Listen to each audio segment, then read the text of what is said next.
अस्सलाम वालेकुम स्टूडेंट्स। बच्चों, आज की जो वीडियो है ये फर्स्ट ईयर के स्टूडेंट्स के लिए बहुत इंपॉर्टेंट है। आज की इस वीडियो के अंदर मैं आपको मोस्ट इम्पॉर्टेंट एमसीक्यूज़ बताने वाला हूँ फर्स्ट ईयर फिज़िक्स के, अगर आप 2025 में एग्ज़ाम देना चाहते हैं। और ये वीडियो इस वजह से भी स्पेशल है कि ना सिर्फ हम लोग एमसीक्यूज़ डिस्कस करेंगे बल्कि जो कॉन्सेप्ट्स होंगे उनको भी रिवाइज़ करेंगे। तो इंशाल्लाह जब आप इस पूरी वीडियो को देखेंगे तो बहुत सारे कॉन्सेप्ट भी आपके रिवाइज होंगे और एमसीक्यूज़ की प्रैक्टिस भी हो जाएगी। तो चलिए स्टार्ट करते हैं with question number 1। M L square T minus two is dimensional formula of. तो इस तरीके से कोई भी डायमेंशन आ सकती है और आपने फाइंड करना होगा कि उसका ताल्लुक जो है वो किस क्वांटिटी से है, फिजिकल क्वांटिटी से। तो टॉर्क, फोर्स, डिस्प्लेसमेंट और प्रेशर। सबसे पहले अगर डिस्प्लेसमेंट की बात की जाए तो देखो, डिस्प्लेसमेंट तो आपको सिंपल सा नज़र आ जाएगा। डिस्प्लेसमेंट एक डिस्टेंस है जिसकी डायमेंशन होती है कैपिटल एल। ठीक है।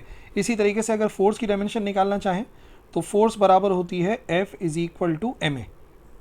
मास की डायमेंशन होती है कैपिटल एम। एक्सेलरेशन की डायमेंशन होती है एल टी माइनस टू। तो इसका मतलब फोर्स भी गलत हो गया, डिस्प्लेसमेंट भी गलत हो गया। अब अगर हम बात करते हैं टॉर्क की, तो टॉर्क का जो फॉर्मूला होता है, टॉर्क बराबर होता है फोर्स इनटू मोमेंट आर्म के। तो फोर्स की डायमेंशन हमें पता है क्या है, M L T minus two. और डी यानी कि जो मोमेंट आर्म है वो एक ख़ास किस्म का फासला है तो उसकी डायमेंशन एल होगी।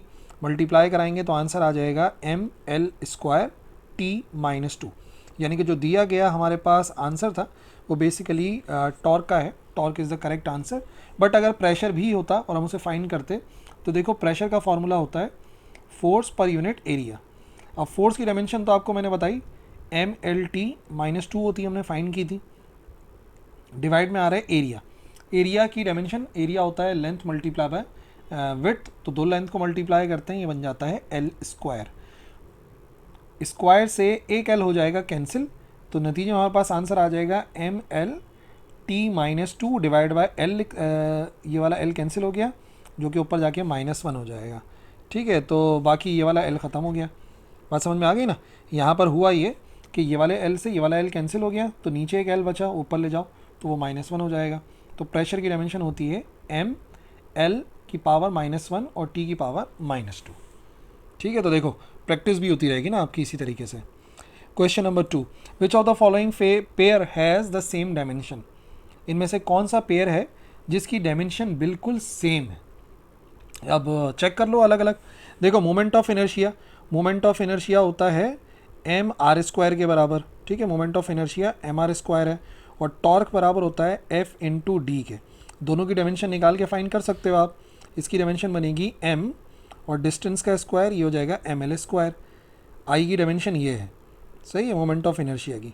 और टॉर्क की क्या डायमेंशन होगी, टॉर्क की डायमेंशन अभी पिछले वाले मल्टीपल चॉइस क्वेश्चन ने बताई, M L square T minus two. तो इसका मतलब ये वाला ऑप्शन तो गलत हो गया। अब आइए सरफेस टेंशन और फोर्स पे। सरफेस टेंशन होती है फोर्स पर यूनिट लेंथ। ठीक है, और फोर्स तो सिर्फ फोर्स है, तो कन्फर्म है कि इनकी डायमेंशन तो सेम नहीं हो सकती। फोर्स की डायमेंशन होती है M L T minus two और इसकी डायमेंशन में तो डिवाइड बाय एल कराना पड़ेगा। तो सरफेस टेंशन की डायमेंशन होती है M L T minus two divide by L. L से एल हो जाएगा कैंसिल, तो सरफेस टेंशन की डायमेंशन क्या बन गई, सरफेस टेंशन की डायमेंशन होती है एम टी माइनस टू। ये भी गलत हो गया। इम्पल्स और मोमेंटम निकाल लो। अच्छा जी, इम्पल्स एक्चुअली किसके बराबर होता है, इम्पल्स एक्चुअली बराबर होता है चेंज ऑफ मोमेंटम के। तो एक्चुअली सीधी सी बात है कि जो डायमेंशन मोमेंटम की होगी वही इम्पल्स की होगी। और दोनों की डायमेंशन क्या होती है, basically M L T minus one. इसकी डायमेंशन भी होती है M L T minus one. So correct answer है impulse and momentum both have the same dimension. Question number 3 देखते हैं। क्वेश्चन नंबर 3 के मुताबिक जो dimension of kinetic energy is same as that of. इनमें से काइनेटिक एनर्जी की dimension किसके जैसी है। अब देखो, बिना सॉल्व किए सेम डायमेंशन का मतलब होता है सेम फिजिकल नेचर होना। तो इनमें से आप सिर्फ ये देख लो कौन सी चीज़ों का फिजिकल नेचर सेम है। Kinetic energy, energy is the ability to do work. Energy is the ability to do work. तो इसका मतलब काइनेटिक एनर्जी और वर्क की डायमेंशन सेम होनी चाहिए। अब इसको साबित भी कर देते हैं। एक्सेलरेशन की dimension L T minus two, velocity की dimension L T minus one, force की डायमेंशन तो हमने डिस्कस कर ली M L T minus two. तो एक्चुअली वर्क ही बचा है। वर्क की और काइनेटिक एनर्जी की डायमेंशन सेम है। कैसे, वर्क की डायमेंशन होती है force into displacement mlt-2 force और डिस्टेंस की जगह पर आ गया l, तो वर्क की डायमेंशन हो गई ml² t-2। अच्छा, काइनेटिक एनर्जी का फॉर्मूला होता है 1/2 mv² के बराबर, तो इसकी डायमेंशन अगर निकालोगे तो 1/2 एक नंबर है, नंबर की तो कोई डायमेंशन होती नहीं है, तो m की डायमेंशन आ गई m और वेलोसिटी की जगह पर आ गया lt-1। इसका स्क्वायर करेंगे तो स्क्वायर दोनों पर आएगा, l पर स्क्वायर आएगा तो l² हो जाएगा, t पर आएगा तो -2 हो जाएगा। तो देख लो वर्क और काइनेटिक एनर्जी दोनों की डायमेंशन सेम होती है, जो कि हमने बिना सॉल्व किए बता दिया था, सिर्फ इस कॉन्सेप्ट को देखते हुए कि जिनका फिजिकल नेचर सेम होता है उनकी डायमेंशन भी इक्वल होती है। The respective number of significant figures for the numbers, ये 3 नंबर्स हैं, इनमें आपने सिग्निफिकेंट फिगर्स काउंट करने और देखना है कौन सा ऑप्शन सही है। पहला नंबर 56.023, दूसरा नंबर 0.0007 और तीसरा नंबर 5.6 10⁻⁻²। अब देखो बच्चों, याद रखने वाली बात यह है कि 5 नॉन ज़ीरो है, सिग्निफिकेंट है, 6 नॉन ज़ीरो है, सिग्निफिकेंट है, 2 सिग्निफिकेंट है, 3 सिग्निफिकेंट है, और ये ज़ीरो क्योंकि ये ट्रैप्ड ज़ीरो है, दो नंबरों के दरमियान में आ रहा है, तो ये भी सिग्निफिकेंट हो गया। यानी कि total number of significant figures 1 2 3 4 5 हो गया। यहाँ पर ये सारे ज़ीरोज़ लेफ्ट साइड पर आ रहे हैं और किसी भी नंबर के लेफ्ट साइड पर आने वाले ज़ीरोज़ सिग्निफिकेंट नहीं होते। It means there is only 1 significant figure. अच्छा, यहाँ पर 5 नॉन ज़ीरो, 6 नॉन ज़ीरो, ये तो सिग्निफिकेंट हो गए। एक्सपोनेंट्स आर नेवर सिग्निफिकेंट, ये कभी भी सिग्निफिकेंट नहीं होते, तो यहाँ पर हो गए 2 सिग्निफिकेंट फिगर्स। तो टोटल में अगर आप देखेंगे तो 5 1 और 2, 5 1 और 2, ये है हमारा correct answer number of significant figures के हिसाब से। Number 5, which among the following is the supplementary unit, इनमें से कौन सा सप्लीमेंट्री यूनिट है। देखिए, मास या जिसका यूनिट सप्लीमेंट्री होता है, तो मास बेसिकली बेस क्वांटिटी है, बेसिक यूनिट है जिसका यूनिट केजी होता है। टाइम भी बेसिक क्वांटिटी है जिसका यूनिट सेकंड होता है। ल्यूमिनिसिटी भी बेसिक क्वांटिटी है जिसका यूनिट कैंडेला होता है। सॉलिड एंगल जो है इसका यूनिट बेसिकली सप्लीमेंट्री यूनिट होता है और सॉलिड एंगल का यूनिट होता है स्टेरेडियन। सही है, तो करेक्ट आंसर हो जाएगा solid angle steradian. Question number 6, the quantity having the same unit in all system of unit is, इनमें से कौन सी ऐसी क्वांटिटी है जिसका यूनिट हर एक सिस्टम के अंदर सेम होता है। देखो, मास का यूनिट अगर आप SI में देखोगे तो केजी होता है, CGS सिस्टम में देखोगे तो ग्राम होता है, ठीक है, और अगर आप उसमें देखोगे तो पाउंड में नापा जाता है FPS सिस्टम में, ठीक है। टाइम में तीनों में MKS में भी सेकंड होता है, ठीक है, और CGS में भी S होता है और FPS सिस्टम में भी S होता है, सेकंड होता है। लेंथ के यूनिट अलग अलग होते हैं। लेंथ का क्या क्या होता है, लेंथ का होता है, अगर हमारे MKS सिस्टम में बात करें तो M से मीटर, और CGS सिस्टम में C से सेंटीमीटर, और FPS में फुट में नापा जाता है। तो ये अलग, ये अलग। टेम्परेचर भी अलग होता है बच्चों, सेंटीग्रेड होता है, ठीक है, और हमारा जो SI यूनिट है वो तो केल्विन होता है। तो इसका मतलब सबके यूनिट्स अलग अलग होते हैं, बट जिसका यूनिट बिल्कुल सेम होता है तीनों सिस्टम्स में वो बेसिकली होता है टाइम, क्योंकि उसका हर एक के अंदर यूनिट सेकेंड ही होता है।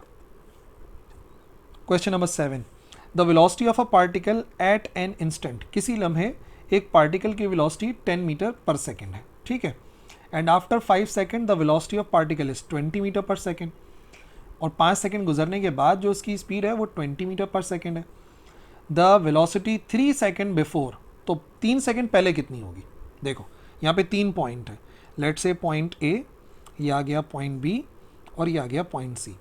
पॉइंट ए के ऊपर स्पीड है 10 मीटर पर सेकेंड, पॉइंट सी के ऊपर स्पीड कितनी है 20 मीटर पर सेकेंड।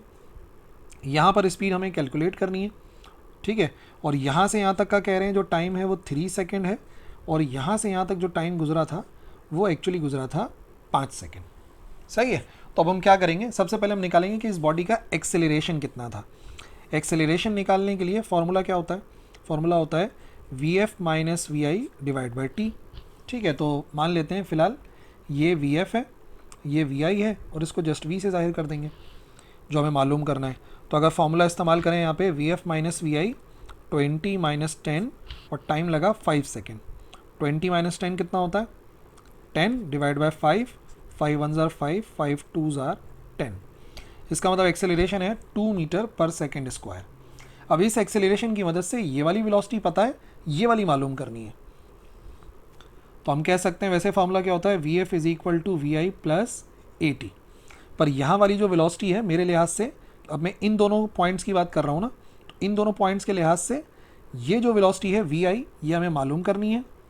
और इस पॉइंट की जो वेलोसिटी है वो हमें पता है 10 है। एक्सेलरेशन कितना है, एक्सेलरेशन है बराबर 2 के, और ए से लेके बी तक टाइम कितना गुजरा है, 3 सेकंड के बराबर। ठीक है ना। अब ये हमारे लिए वी एफ बन गया, जो मैंने इधर लिख दिया 10, ये हमारे लिए वी आई बन गया, और जो टाइम गुजरा वो 3 सेकंड है। सो 10 इज इक्वल टू वी आई, और ये आ गया 6, वी आई को अलग करो, वी आई हो जाएगा 10 माइनस 6, that is equal to 4 meter per second. यानी कि जो स्पीड होगी मीटर पर सेकेंड में वो एक्चुअली बराबर होगी 4 के। Question number 8, a ball is thrown upward with a velocity 100 meter per second. एक बॉल को ऊपर की तरफ फेंका गया 100 मीटर पर सेकेंड से, तो बताइए वो ग्राउंड तक पहुंचेगी कितनी देर में। तो आपको मालूम है ना, जब भी किसी बॉल को ऊपर की तरफ फेंकते हैं तो पहले वो ऊपर जाती है और फिर ऊपर से वापस नीचे आती है। जितना टाइम इसको ऊपर जाने में लगता है उतना ही टाइम नीचे आने में लगता है। तो अगर मैं किसी बॉडी का ऊपर जाने वाला टाइम पता कर लूँ तो उसी को डबल करके सॉल्व कर लूँगा प्रॉब्लम। अच्छा, यहाँ पे स्पीड कितनी है वी आई, 100 मीटर पर सेकेंड, और टॉप पे तो आपको पता है पहुँच के 0 होनी होती है। वी आई पता है, वी एफ पता है, और जब भी कोई बॉडी ऊपर की तरफ जाती है तो उसका एक्सेलरेशन आपको पता है माइनस के जी के बराबर होता है। टाइम निकाल लेते हैं यूजिंग कौन सी equation, first equation of motion. V F is equal to we I plus A T. We F 0 है, वी आई हमें पता है 100 है, एक्सेलरेशन माइनस जी के बराबर होता है, यानी कि माइनस का 10 कर लेता हूँ राउंड ऑफ करके ना, 9.8 से भी सॉल्व कर सकते हो, टी कैलकुलेट करेंगे। सो ये हो जाएगा 0 is equal to 100 minus 10t, इस तरफ ये 10t हो जाएगा, 100 अपनी जगह पे रहेगा, तो t बराबर आ जाएगा 100 डिवाइड बाई 10, एक 0 से एक 0 कैंसिल, सो 10/1 लिखो या 10 लिखो एक ही बात है। तो 10 सेकेंड लगेंगे ऊपर जाने में, तो नीचे आने में लगेंगे 10 सेकेंड, तो जो टोटल टाइम होगा वो 2 मल्टीप्लाई बाई 10 आएगा, यानी कि 20 सेकेंड का आएगा। ये है करेक्ट आंसर। क्वेश्चन नंबर 9, दो प्रोजेक्टाइल्स हैं जिनको फायर किया गया है सेम पॉइंट से, ठीक है, विथ सेम स्पीड, उनकी स्पीड भी सेम है, at an angles of 60 degrees and 30 degrees respectively. Which one of the following is true? Range will be same, maximum height will be same, landing velocity will be same, their time of flight will be same. याद रखिए, जब भी दो ऐसे angles होते हैं जिनको add करके आंसर 90 डिग्रीज आता है तो उन पर रेंज इक्वल होती है, ठीक है ना। कभी भी दो ऐसे एंगल्स होते हैं जिनको ऐड करके 90 डिग्री आता है तो उन दोनों एंगल से जब भी किसी चीज़ को फेंका जाता है तो उनकी रेंज इक्वल होती है। अब यहाँ पे आप देख लें 60 प्लस 30 डिग्रीज एक्चुअली किसके बराबर आएगा, 90 डिग्री के। तो क्योंकि 60 और 30 90 डिग्री के बराबर आ रहा है, इसका मतलब दोनों पर जो रेंज होगी वो इक्वल होगी। फ़र्क सिर्फ क्या आएगा कि जब मिसाल के तौर पे 30 डिग्री से फेंकेंगे तो उसे कम टाइम लगेगा, ठीक है, और जब इसी को फेंकेंगे हम 60 डिग्री से तो टाइम ज़्यादा लगेगा, हाइट ज़्यादा कवर होगी, पर वो गिरेगा उसी जगह पर आके, ठीक है ना। ये सिंपल सी लॉजिक होती है। तो बाकी ऑप्शन जो है ना देख लो वो ऑटोमेटिकली गलत होगा। Question number 10, at what angle the range of projectile becomes equal to the height of projectile. किस एंगल के ऊपर रेंज और हाइट प्रोजेक्टाइल के बराबर हो जाते हैं। अब देखो, इसके लिए बड़ी सिंपल सी बात है, आप याद भी कर सकते हो, पर कैसे आंसर आया वो बताना ज़रूरी है। कंडीशन ये है कि रेंज किसके बराबर हो जाए, रेंज बराबर हो जाए हाइट के, जो कि एच मैक्स से हम जाहिर करते हैं। रेंज का फॉर्मूला होता है V naught square sine 2 theta over G, और मैक्सिमम हाइट का फॉर्मूला होता है V naught square sine square theta over 2g। अब देखो, जो जो कैंसिल हो रहा है उसे कैंसिल करो, g से g cancel, v naught square से वी नॉट स्क्वायर कैंसिल। यहाँ पर हम फार्मूला अप्लाई करते हैं साइन 2 थीटा का, डबल एंगल फार्मूला, वो होता है बराबर 2 sine theta into cos theta के। तो क्या बनेगी फिर ये इक्वेशन, ये हो जाएगी साइन 2 थीटा की जगह पे क्या लिखेंगे, 2 साइन थीटा, साथ में आएगा कॉस थीटा, और यहाँ पे लिखा हुआ है साइन स्क्वायर थीटा ओवर 2। जो कैंसिल हो रहा है उसे कैंसिल करो, एक साइन से एक साइन हो जाएगा कैंसिल, और अब हम इसको रीअरेंज करेंगे, ऐसे अरेंज करेंगे कि एंगल वाली वैल्यूज़ एक तरफ, बाकी सब एक तरफ, तो 2 2s आर 4 और यहाँ पर हो जाएगा sine theta over cos theta. Sine upon cos tan theta के बराबर होता है, यानी टेन थीटा बराबर आ गया 4 के। और आखिरी काम, हमें तो एंगल मालूम करना है ना, at what angle the range is equal, तो थीटा बराबर आ जाएगा टेन इनवर्स 4 के बराबर। टेन इनवर्स 4 तकरीबन बराबर आता है 76 डिग्रीज़ के। दैट्स वाई जो करेक्ट आंसर होगा वो हो जाएगा 76 डिग्रीज़। इसको आप याद भी कर सकते हैं, बट आया कहाँ से वो बताना इंपॉर्टेंट था। Question number 11, the angle at which dot product becomes equal to the cross product. वो क्या एंगल होता है जिस पे डॉट प्रोडक्ट जो है वो क्रॉस प्रोडक्ट के मैग्नीट्यूड के बराबर हो जाती है। कंडीशन क्या है? According to given condition A dot B actually किसके बराबर आ रहा है? ए क्रॉस बी के मैग्नीट्यूड के, क्योंकि वैसे तो बराबर नहीं हो सकता ना, एक स्केलर एक वेक्टर है तो मैग्नीट्यूड ही हो सकता है। ए डॉट बी का फॉर्मूला, ए का मैग्नीट्यूड बी का मैग्नीट्यूड कॉस थीटा, और ए क्रॉस बी ए का मैग्नीट्यूड बी का मैग्नीट्यूड और सिर्फ आता है साइन थीटा। ठीक है, तो क्या क्या कैंसिल हो गया? ए का मैग्नीट्यूड ए का मैग्नीट्यूड, बी का मैग्नीट्यूड बी का मैग्नीट्यूड कैंसिल। रीअरेंज करेंगे तो कॉस इधर जाके डिवाइड हो जाएगा, तो ये हो जाएगा sine theta divide by cos theta.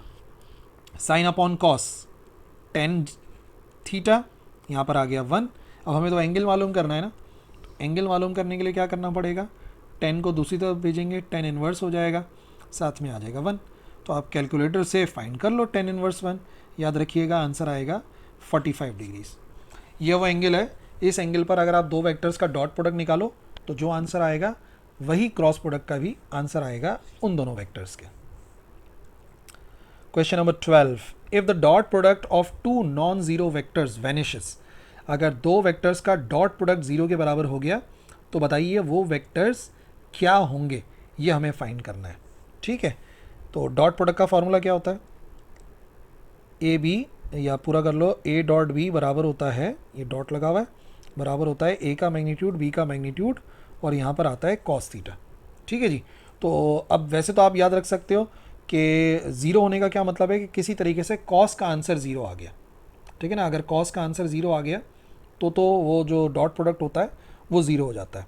और कॉस का आंसर ज़ीरो कब आता है? जब एंगल होता है बराबर 90 डिग्रीज़ के। सही है, तो कॉस से आप याद रख सकते हैं कॉस का आंसर 90 डिग्री पर ज़ीरो आता है, तो इसका मतलब जब दो वेक्टर्स एक दूसरे के परपेंडिकुलर होते हैं तो उनका डॉट प्रोडक्ट ज़ीरो आता है। और अगर ऐसे नहीं मुकम्मल बात ड्राइव करनी हो तो डॉट प्रोडक्ट की जगह पे ज़ीरो पुट करो, ए बी लिखो और साथ में लिख दो कॉस थीटा। ये ए और बी का मैग्नीट्यूड इधर जाके डिवाइड हो जाएंगे तो ज़ीरो बराबर आएगा कॉस थीटा के। हमें थीटा की वैल्यू निकालनी है तो थीटा बराबर आ जाएगा कॉस इनवर्स ज़ीरो। कैलकुलेटर से आप कॉस इनवर्स ज़ीरो निकाल लो, आंसर आ जाएगा 90 डिग्रीज। तो इसका मतलब डॉट प्रोडक्ट का आंसर ज़ीरो तब आता है जब एंगल होता है बराबर 90 डिग्रीज के। 13, to get a resultant displacement of 10 metre, दो डिस्प्लेसमेंट वेक्टर्स हैं मैग्नीट्यूड के 6 और 8, तो वो कैसे होंगे? सही है, यानी कि ये वेक्टर्स एक दूसरे के साथ सेम डायरेक्शन में होंगे, अपोजिट होंगे, 45 डिग्री पर होंगे कि परपेंडिकुलर होंगे। ठीक है, अब पहली बात, अगर ये दोनों वेक्टर्स पैरेलल होते तो पैरेलल में वेक्टर्स को ऐड करते हैं सीधा सीधा, vector A plus vector B, एक है 6 एक है 8, तो ये हो जाता है 6 और 8 को ऐड करते हैं सीधा सीधा, तो ये आंसर आ जाता है 14 मीटर। तो इसका मतलब पैरेलल तो नहीं हो सकता। अगर ये होते एक दूसरे के एंटी पैरेलल, तो एंटी पैरेलल में दोनों वेक्टर्स को सबट्रैक्ट करना पड़ता है, तो हम क्या करते हैं बी माइनस ए या ए माइनस बी करते, तो ये आ जाता 6 माइनस 8, ये आ जाता 2 मीटर के बराबर, तो एंटी पैरेलल भी नहीं है। हम चाह रहे हैं कि इनका आंसर 10 के बराबर आ जाए। ठीक है, अब 45 डिग्री, या पहले मैं आपको 90 डिग्री का बताता हूँ। अगर ये दोनों एक दूसरे के परपेंडिकुलर होंगे तो परपेंडिकुलर वेक्टर्स का रिजल्टेंट निकालने का फॉर्मूला डिफरेंट होता है, अंडर रूट पहले वेक्टर का स्क्वायर प्लस दूसरे वेक्टर का स्क्वायर, स्क्वायर करके ऐड करके रूट लेना है, तो ये हो जाएगा ए का स्क्वायर, पहला वेक्टर है 6 का स्क्वायर, दूसरा है 8 का स्क्वायर, 6 का स्क्वायर 36 और 8 का स्क्वायर हो जाएगा 64। ठीक है जी, रिजल्टेंट निकाल रहे हैं 64 प्लस 36 100 और 100 का स्क्वायर रूट होता है बराबर 10 के। सही है भाई, तो इसका मतलब ये है कि ये दोनों वेक्टर्स एक दूसरे के परपेंडिकुलर होंगे तभी जाके जो आंसर है वो एक्चुअली बराबर आ सकता है 10 मीटर के। तो करेक्ट आंसर है परपेंडिकुलर।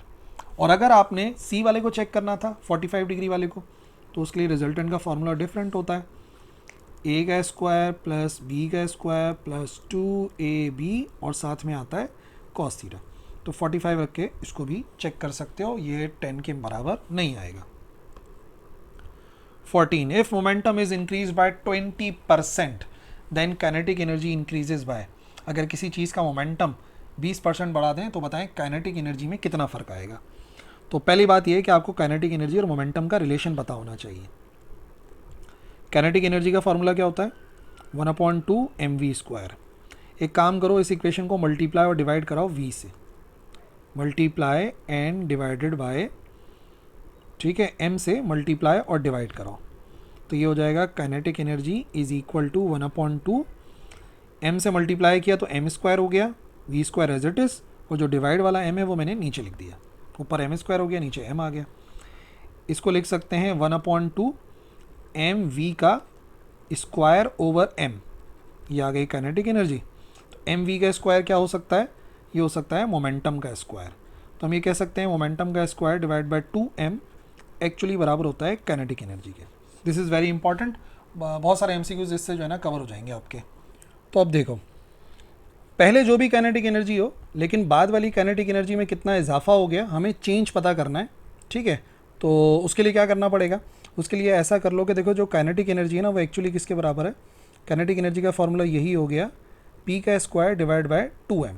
अब वो कह रहे हैं कि मोमेंटम 20% बढ़ गया, सही है। 20% का मतलब क्या होता है, लेट से अगर इनिशियल मोमेंटम जो है उसको हम सिर्फ p से ही जाहिर करते हैं, ठीक है। तो 20% का मतलब क्या होता है, 20 डिवाइड बाय 100 यानी कि 0.2। तो पहले मोमेंटम अगर p था तो बाद में p पे कितना इजाफा हो गया, 0.2 p का इजाफा हो गया। 20% ऑफ मोमेंटम बढ़ गया ना, तो इस वजह से मैंने बोल दिया 20% मोमेंटम बढ़ गया, तो p प्लस 0.2 p कितने हो गए, 1.2 p के बराबर हो गया। यानी कि जो अब आपका फाइनल मोमेंटम है वो एक्चुअली बराबर हो जाएगा 1.2 p के बराबर।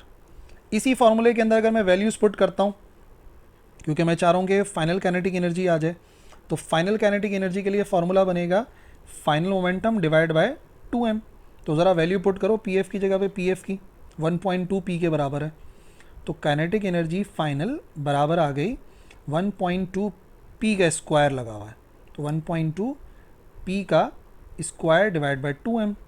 1.2 का स्क्वायर कितना होता है, 1.2 का स्क्वायर होता है 1.44 p square divide by 2m। ये आ गई काइनेटिक एनर्जी फाइनल, ठीक है। अब ज़रा गौर से देखो, ये जो चीज़ लिखी हुई है, ये जो लिखा हुआ है p square divide by 2m, ये एक्चुअली इनिशियल काइनेटिक एनर्जी को रिप्रेजेंट करता है, सही ना, एक्चुअल जो काइनेटिक एनर्जी थी। तो मैं लिख सकता हूँ कि काइनेटिक एनर्जी फाइनल बराबर हो जाएगी 1.44 ऑफ काइनेटिक एनर्जी इनिशियल, सही है। अब हमें क्या करना होता है, हमें तो बेसिकली चेंज से मकसद है ना कि चेंज कितना आ गया, तो हमें माइनस करना पड़ेगा इनिशियल काइनेटिक एनर्जी और फाइनल काइनेटिक एनर्जी का हमें डिफरेंस निकालना पड़ेगा। So change in kinetic energy बराबर होता है kinetic energy final minus kinetic energy initial, सही है। फाइनल कितनी है, फाइनल है 1.44 KI के बराबर, ये आ गया हमारे पास सीधा सीधा काइनेटिक एनर्जी इनिशियल के बराबर। ओके, 1.44 में से माइनस कर दो 1, तो ये आंसर आ गया 0.44 kinetic energy. Initial kinetic energy में जो फ़र्क आएगा वो 0.44 के बराबर आएगा, पर फ्रैक्शन में 0.44 है। अगर आप इसको मल्टीप्लाई बाय 100 कराओगे तो ये हमारे पास बराबर आ जाएगा 44% के।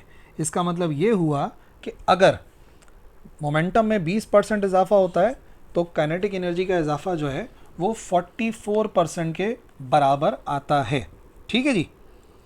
Question number 15, the kinetic energy of body of mass 2 kg and momentum of 2 newton second is. अच्छा, वही रिलेशन जो भी मैंने आपको पिछले वाले क्वेश्चन में समझाया, वही रिलेशन यहाँ पे इस्तेमाल करना है।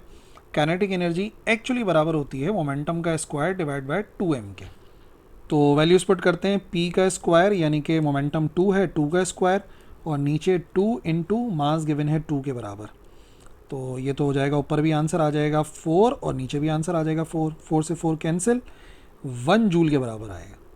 एक ऐसी बॉडी जिसका मास 1 kg है, सॉरी 2 kg है, और मोमेंटम भी 2 न्यूटन पर सेकेंड है, उनकी जो काइनेटिक एनर्जी है वो बराबर आ जाएगी 1 जूल के। Question number 16, for the same kinetic energy the momentum is maximum 4। अगर काइनेटिक एनर्जी सेम है तो बताइए इनमें से किसका मोमेंटम ज़्यादा होगा। वही रिलेशन है, काइनेटिक एनर्जी बराबर है किसके, काइनेटिक एनर्जी बराबर है मोमेंटम का स्क्वायर डिवाइड बाय 2m। तो अगर मोमेंटम की वैल्यू अलग करोगे तो ये आ जाएगा सीधा सीधा 2m जाके मल्टीप्लाई हो जाएगा और काइनेटिक एनर्जी के साथ p स्क्वायर अलग हो गया।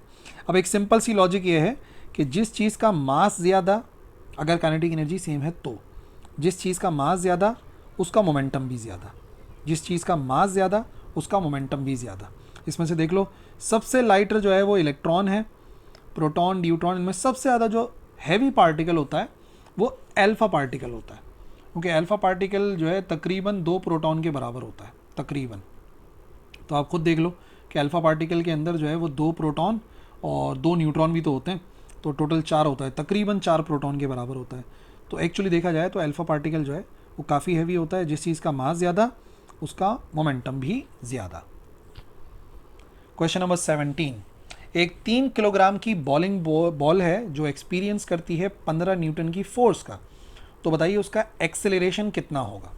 बहुत ही आसान सी बात है, फोर्स बराबर होती है ma के, मास गिवन है, फोर्स गिवन है, एक्सेलरेशन निकालना है। फोर्स है बराबर 15 के, मास है 3, एक्सेलरेशन कैलकुलेट करना है। तो a को अलग करोगे, 15 divide by 3a, so 3 1s are 3, 3 5s are 15, answer होगा 5 metre per second square, this one. ये हो जाएगा हमारे पास नेट फोर्स जो कि बॉलिंग बॉल पर अप्लाई होगी। 18, the rate of change of linear momentum of a body, the rate of change of linear momentum is known as linear force. Rate of change of linear momentum is known as force. और यही question अगर आए the rate of change of angular momentum, तो उसका मतलब होता है angular force, या फिर उसे हम नाम देते हैं टॉर्क का। ठीक है, दोनों बातें सेम है। तो rate of change of linear momentum is equal to linear force. The term mass refers to same physical concept as, ये जो टर्म है मास, ये किस कॉन्सेप्ट की तरह है। क्या मास और वेट सेम है? जी नहीं, वेट अलग क्वांटिटी है, बल्कि वेट तो हासिल होता है मास को जी से मल्टीप्लाई करा के। फोर्स और मास सेम है? नहीं, फोर्स हासिल होती है मास को एक्सेलरेशन से मल्टीप्लाई करा के। क्या मास और एक्सेलरेशन सेम है? नहीं, बहुत डिफरेंट चीज़ है। एक्चुअली इनर्शिया और मास बिल्कुल सेम होता है। Inertia is the measurement of mass of any body, जिस बॉडी का मास ज़्यादा उसका इनर्शिया ज़्यादा। क्वेश्चन नंबर 20, एक बॉम्ब है जिसका मास 12 किलोग्राम है इनिशियली, ठीक है, वो रेस्ट में है, फिर वो एक्सप्लोड होता है 2 पीसेस में, एक 4 किलो का पीस है, एक 8 किलो का पीस है। 8 किलो वाले की स्पीड 6 मीटर पर सेकेंड है, तो काइनेटिक एनर्जी बताइए 4 किलोग्राम वाले की। देखो, एक बॉम्ब जो है ना, ये 12 किलोग्राम का है और ये इनिशियली रेस्ट में है, फिर ये 2 पार्ट्स में ब्रेक हो जाता है। एक पार्ट जो है वो है 4 kg का और दूसरा जो है वो बड़ा पार्ट है, अच्छा इससे ही बड़ा हो गया, चलो खैर समझ जाना, इन दोनों में डिफरेंस बनाना चाह रहा था मैं। ये हो गया 8 kg का। अच्छा, तो 8 kg वाले की जो स्पीड है वो 6 मीटर पर सेकेंड है। तो अगर मैं किसी तरीके से इसकी स्पीड निकाल लूँ, लेट से v1 है, मैं v2 निकाल लूँ, तो काइनेटिक एनर्जी तो फिर निकल ही आएगी। अब यहाँ पर इस्तेमाल होगा law of conservation of momentum. टकराने से पहले का मोमेंटम हमेशा बराबर होता है टकराने के बाद के मोमेंटम के। टकराने से पहले का मास, टकराने से पहले की वेलोसिटी, टकराने के बाद इसका मास, इसकी वेलोसिटी, टकराने के बाद इसका मास, इसकी वेलोसिटी। तो पहले 12 किलोग्राम का है लेकिन वेलोसिटी 0 है, फिर m1 मैंने इसको नाम दिया है 8 इंटू v1 6 प्लस m2 कितना है 4, और v2 मुझे नहीं पता, v2 ही मालूम करना चाह रहा हूँ। 12 इंटू 0 0 हो गया, 6 8s आर 48, ये आ गया प्लस 4 v2। रीअरेंज करो, माइनस का 48 डिवाइड बाय 4, ये आ गया v2। सो 4 1s आर 4 और ये आ गया 12। सो v2 बराबर आ गया माइनस के 12 के, ठीक है ना, ये आ गया माइनस का 12 मीटर पर सेकेंड। अब स्पीड से मकसद है हमें नेगेटिव साइन को इतना कोई यूज़ नहीं करना, बट हमें काइनेटिक एनर्जी कैलकुलेट करनी है। सो काइनेटिक एनर्जी बराबर आ जाएगी, सिर्फ इसका मैग्नीट्यूड चाहिए हमें, 1/2। मास कितना है 4 किलोग्राम और स्पीड आई है 12, तो 12 का स्क्वायर करना पड़ेगा। 2 1 ज़ार 2, 2 2 ज़ार 4, ठीक है। 2 इंटू 12 का स्क्वायर होता है 144, मल्टीप्लाई हो गया आंसर आ जाएगा 288 जूल। सही है। अब नेगेटिव साइन के पीछे मत लग जाना कि नेगेटिव साइन का क्या करा, अरे बस हमें मैग्नीट्यूड से मकसद था ना, तो हमें काइनेटिक एनर्जी निकाल ली 288 जूल के बराबर। 21 1 रेडियन इज़ अबाउट, देखो 1 रेडियन वैसे तो बराबर होता है 57 डिग्रीज़ के, बट अगर भूल जाओ तो याद रखो 1 रेडियन बराबर होता है तकरीबन 180 डिवाइड बाय पाई के। तो अगर 180 को डिवाइड कराओगे पाई की वैल्यू से 3.14 से, तो अप्रॉक्सीमेटली 57 ही आता है। तो वैसे याद कर लो, या आप 180 डिवाइड बाय पाई से याद कर लो। 22 wheel turns with constant angular speed, एक व्हील है कांस्टेंट एंगुलर स्पीड के साथ वो टर्न कर रहा है, ठीक है। एंगुलर स्पीड सेम है, ओमेगा जो है वो एक्चुअली बराबर है कांस्टेंट के। So each point on the rim moves with constant velocity, नहीं, क्यों, क्योंकि v is equal to r omega. Each point on rim move with constant acceleration, नहीं तो ये तो बिल्कुल ही नहीं होगा। The wheel turns through equal angles in equal interval of time, हाँ ये बात सही है, क्योंकि याद रखो जो ओमेगा है बेसिकली बराबर होता है थीटा डिवाइड बाय टी। अगर ये कह रहे हैं कि ओमेगा कांस्टेंट है, तो इसका मतलब एक पर्टिकुलर टाइम के अंदर, इक्वल टाइम के अंदर एंगल भी एक जैसा ही कवर होगा। सही है ना, ये हो गया करेक्ट आंसर। अच्छा, वेलोसिटी वाली बात अगर सोचो कि वेलोसिटी, तो याद रखो वेलोसिटी तो लगातार डायरेक्शन चेंज होती रहती है, तो जब डायरेक्शन चेंज होती रहेगी तो वेलोसिटी तो चेंज होती रहेगी, इस वजह से वो बात गलत हो गई, ठीक है ना। v equal to r omega मैंने लिख दिया था, पता चला बच्चे उधर ही लग जाते हैं, ये क्या हो गया। 23 the rotational inertia of a wheel about its axle does not depend on. अब रोटेशनल इनर्शिया एक्चुअली बराबर होता है एम आर स्क्वायर के समीशन के, ठीक है ना, नेट के। तो क्या वो रेडियस पे डिपेंड करता है, तो हाँ डायमीटर पे भी डिपेंड करेगा, ठीक है। और मास पे तो डिपेंड करता ही है, और सम जो ले रहे हैं हम, तो डिस्ट्रीब्यूशन ऑफ मास पे डिपेंड करता है। नहीं डिपेंड करता तो वो स्पीड ऑफ रोटेशन पर डिपेंड नहीं करता, एंगुलर स्पीड पे बिल्कुल भी डिपेंड नहीं करता, बल्कि वो सिर्फ मास और डिस्टेंस पे डिपेंड करता है, चाहे बॉडी रोटेट हो रही हो या ना हो रही हो। क्योंकि यहाँ पर आप देखें कहीं पे भी ऐसी कोई चीज़ नहीं है जो कि वाकई जाहिर करे कि इन स्टेट ऑफ मोशन में है।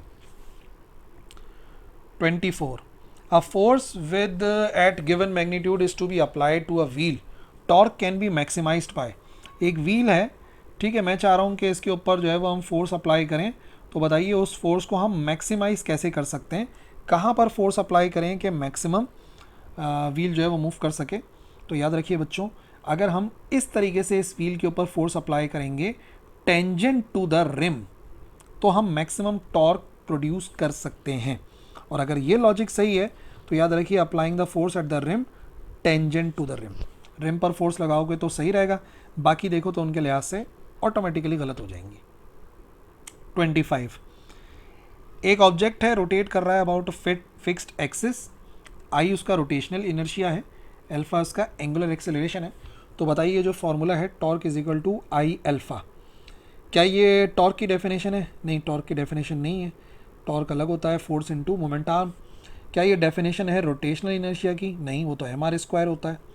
Is the definition of angular acceleration? जी नहीं, rate of change of angular velocity होता है। Actually it follows directly from Newton second law of motion. कैसे? Newton second law straight line में बराबर होता है F is equal to M A के, सही है। लेकिन रोटेशनल मोशन में मास की जगह लेता है रोटेशनल इनर्शिया, जिसको आई से जाहिर करते हैं, और एक्सेलरेशन लीनियर थी, वो हो जाएगी एंगुलर यानी कि अल्फा, ठीक है। और फोर्स एंगुलर फोर्स होती है जिसे जाहिर करते हैं टॉर्क से। तो एक्चुअली ये जो लिखा हुआ है वो डायरेक्टली न्यूटन सेकेंड लॉ से ही ड्राइव किया जाता है। 26 a man with his arms at his sides, ठीक है, एक शख्स है उसके हाथ उसने साइडों पे रखे हुए हैं, is spinning on a light frictionless table, एक फ्रिक्शनलेस टेबल के ऊपर वो रोटेट कर रहा है।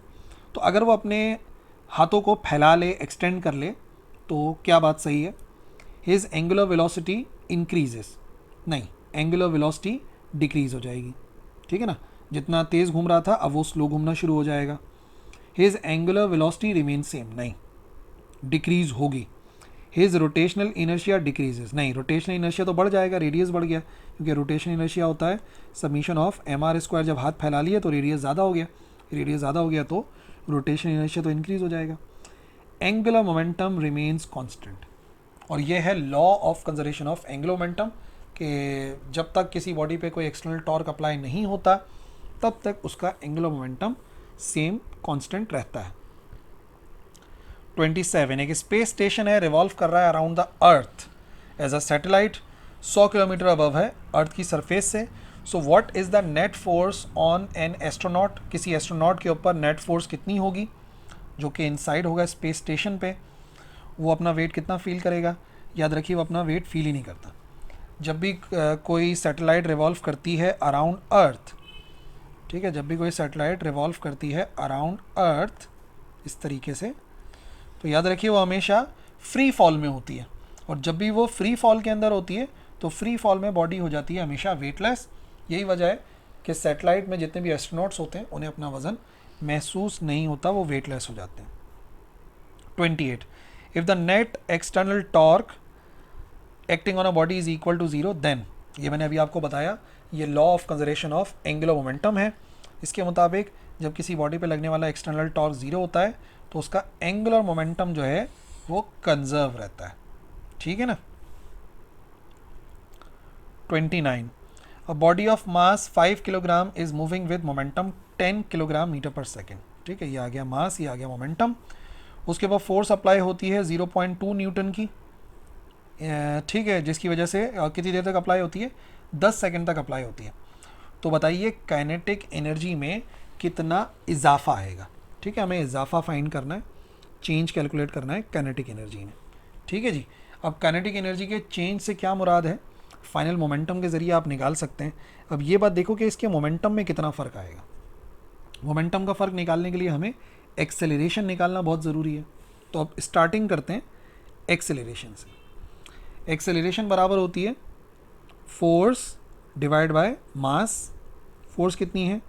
0.2 है, और मास कितना है? मास है 5 kg। तो एक्सेलरेशन हो जाएगी 0.2 डिवाइड बाय 5, ये हो जाएगी 0.04 मीटर पर सेकेंड, ठीक है, एक्सेलरेशन आ गई। अब पता मैंने एक्सेलरेशन क्यों निकाली थी? क्योंकि हमें फाइनल वेलोसिटी की ज़रूरत है, कि पहले वेलोसिटी कितनी है, फाइनल वेलोसिटी कितनी है, तो हमें पता तो होनी चाहिए। अच्छा, अब बात यह है कि फाइनल वेलोसिटी तो तब पता चलेगी ना जब आपको इनिशियल पता हो। तो इनिशियल वेलोसिटी मालूम करना कोई मुश्किल काम है? नहीं, इजी काम है। मोमेंटम बराबर होता है मास इनटू वेलोसिटी के। इनिशियल की बात कर रहा हूँ तो इनिशियल लिख देता हूँ।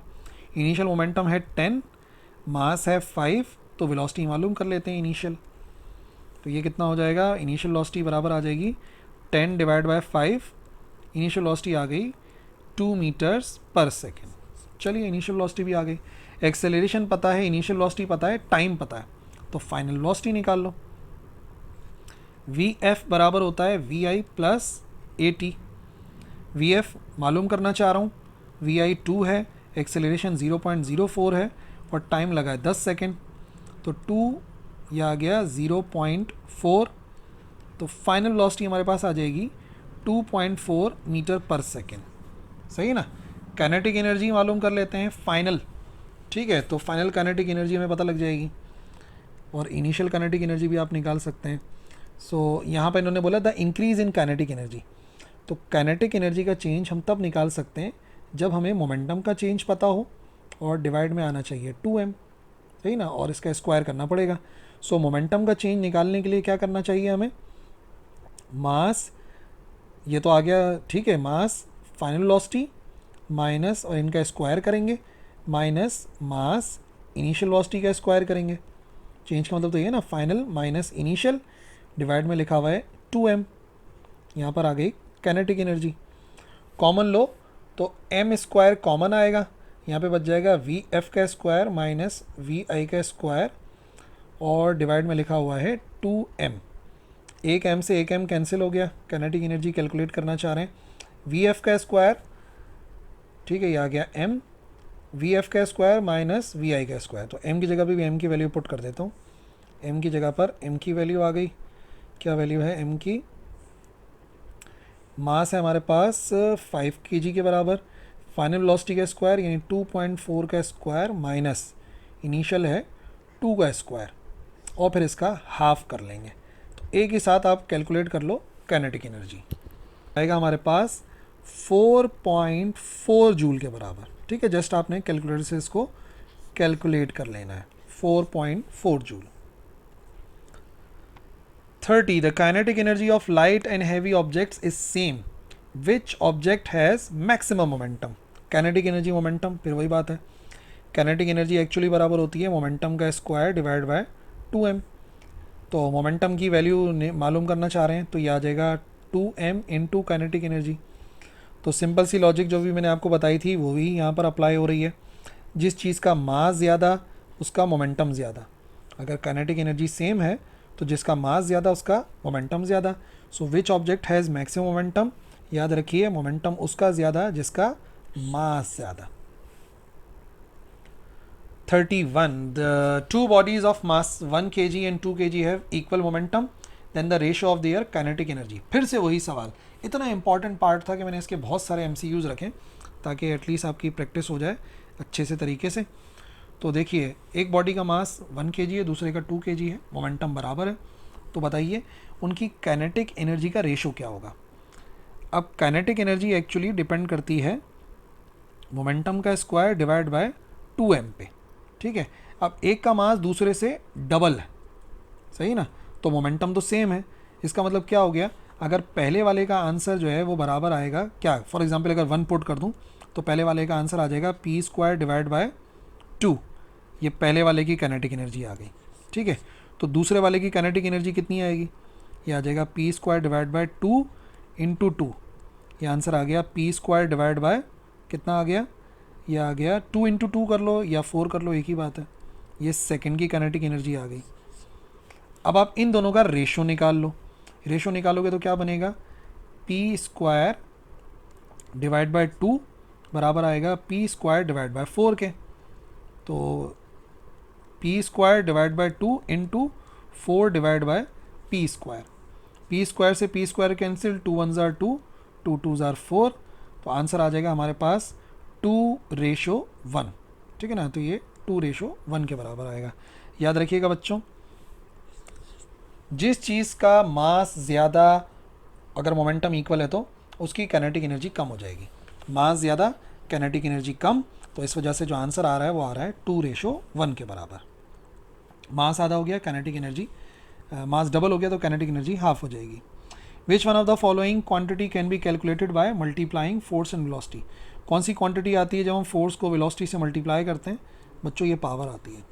Power is the product of force and velocity. Question number 33. When 1 joule of work is done on a body in 1 second, then power is said to be 1 watt. क्योंकि आपको पता है पावर होती है वर्क डन पर unit time के बराबर। ठीक है, तो अगर वर्क भी 1 के बराबर है और टाइम भी 1 सेकेंड है तो आंसर आ जाएगा 1, और पावर का SI यूनिट वॉट होता है, तो करेक्ट आंसर हो जाएगा 1 what. 34. The absolute potential energy of an object depends on. जो एब्सोल्यूट पोटेंशियल एनर्जी होती है वो डिपेंड करती है किस चीज़ पर? तो देखो, एब्सोल्यूट ग्रेविटेशनल पोटेंशियल एनर्जी का जो फॉर्मूला होता है ना, उस फॉर्मूले के अंदर आता है Gmm/r। ठीक है, नेगेटिव साइन को मैं वो कर रहा हूँ, अभी निगलेक्ट कर रहा हूँ क्योंकि जस्ट मैग्नीट्यूड से मकसद है। तो क्या वो ऑब्जेक्ट के शेप पे डिपेंड करता है, साइज़ पे डिपेंड करता है? जी नहीं। क्या वो कलर और टेम्परेचर पे डिपेंड करता है? जी नहीं। क्या वो मास और स्पीड पे डिपेंड करता है? जी नहीं। वो सिर्फ मास पे डिपेंड करता है बॉडी के, और उसकी हाइट पे डिपेंड करता है। ये उसका मास हो गया, ये उसकी हाइट हो गई। करेक्ट आंसर है objects mass and height. Next 35. The escape velocity of a planet depends on which of the following factors? जो एस्केप वेलोसिटी होती है प्लैनेट की वो किस पर डिपेंड करती है? सिर्फ मास ऑफ प्लैनेट पर डिपेंड करती है, सिर्फ रेडियस पर डिपेंड करती है, मास और रेडियस दोनों पर डिपेंड करती है, सही ना। एस्केप वेलोसिटी मास पे भी डिपेंड करती है और रेडियस पे भी डिपेंड करती है, और उसका डेंसिटी से कोई ताल्लुक नहीं है, ठीक है ना। तो सिंपल सी बात है, वो मास पे डिपेंड करेगी प्लैनेट के, और डिपेंड करेगी रेडियस ऑफ प्लैनेट पे। Gm/r होता है ना। The pressure exerted on the ground by a man is greatest. एक शख्स है, उसका मैक्सिमम प्रेशर कब अप्लाई होगा ग्राउंड के ऊपर? जब वो अपने दोनों पैरों पर होगा फ्लैट, ठीक है। तो एरिया को ध्यान में रखना, एरिया कम प्रेशर ज़्यादा। एक पैर पे होगा तो देखो एरिया कम हो गया, इसका एरिया ज़्यादा, इसका एरिया कम, क्योंकि एक पैर पर है। He stands on toes of any 1 foot, 1 foot के टो पे खड़ा होगा। लाई डाउन, ये इसमें प्रेशर सबसे कम होगा क्योंकि एरिया ज़्यादा हो गया, पूरी बॉडी कांटेक्ट में होगी। तो जब वो अपने एक पैर के टो पे खड़ा होगा तो उस वक्त उसका जो मास होगा वो बहुत ही कम एरिया पर एक्ट करेगा, तो प्रेशर ज़्यादा हो जाएगा, सही ना। प्रेशर का फॉर्मूला सीधा सीधा फोर्स पर यूनिट एरिया। तो वेट तो उसका सेम है, जब एरिया सबसे कम होगा तब प्रेशर सबसे ज़्यादा होगा। 37 इन अ स्टेशनरी होमोजीनस लिक्विड, एक होमोजीनस लिक्विड है, तो उसके अंदर pressure is same at all the points, सारे पॉइंट्स के ऊपर प्रेशर सेम होगा। प्रेशर डायरेक्शन पर डिपेंड करता है। Pressure is independent of any atmospheric pressure, नहीं डिपेंड करता है। Pressure is same at all points at the same level. Pressure बराबर होता है रॉ जी एच के। तो अगर हाइट सेम है, सेम लेवल है, तो प्रेशर भी सेम ही होगा।